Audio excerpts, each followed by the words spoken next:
very much for coming. I really appreciate it. It's my second time speaking at Commsverse, so I skipped last year and I was here for the first time the year before, but it doesn't make it any easier doing it more than once. So I still, feel a little bit of an imposter, and the reason I say that is because this is a show for, it's populated by, some very skilled engineers and geeks of a much higher class than I could ever be. I actually come from a sales background. In fact, the first slides here encourage us to talk a little bit about ourselves, although it's disappeared, but I'm going to talk a little bit about myself. So only for a couple of minutes.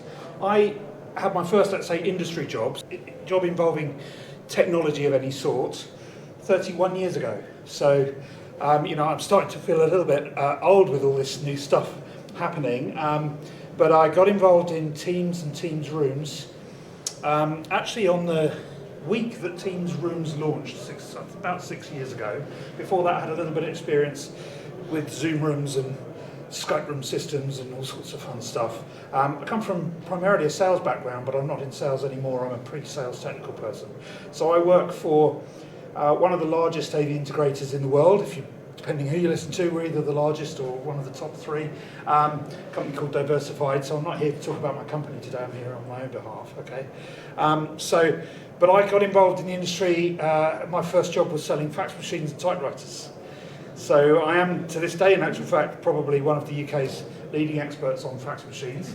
So if you've got any questions on that, I'll be very happy to answer them later on. So I've had to reinvent myself once or twice, and of course that's really what's led me to be standing here, is that reinvention process. And in fact, that's about to happen again. So I'm a Teams Rooms specialist. Teams Rooms have been around about 5-6 years, and to some extent it's starting to feel a little bit, they're not really new anymore. I've had the same conversation with end user clients and channel as well. It feels like 157,000 times. But there is something new that's being talked about this year. Unless you've only just arrived and this is the first session you've come to, you might have noticed something called AI. So that's the subject of my role. My talk today is understanding the role of AI in the meeting room. I'm going to talk about Copilot for meetings. I'm not going to go too in depth because some of the sessions you might have seen today, some more tomorrow, will be much more in depth. But I'm going to talk a little bit about what Copilot means for meeting rooms. I'm going to talk about Microsoft AI camera solutions.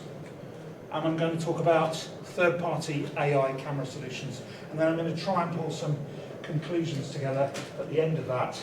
And then we can have a chat and we'll ask some questions, okay? So it may seem odd, but everyone's talking about AI at the moment. AI means a million different things to a million different people. So to some people it's ChatGPT, some people it's Hey Google. My phone will probably just wake up now. But to most of us here being in the Microsoft community, we're generally talking about Copilot. But actually there's AI in meeting rooms already. And in fact, I had a comment the other day, and it's absolutely true. There are products that have been on the market for several years that suddenly have AI printed on the packaging because everybody's talking about it, okay? So what are these AI technologies? So let's start.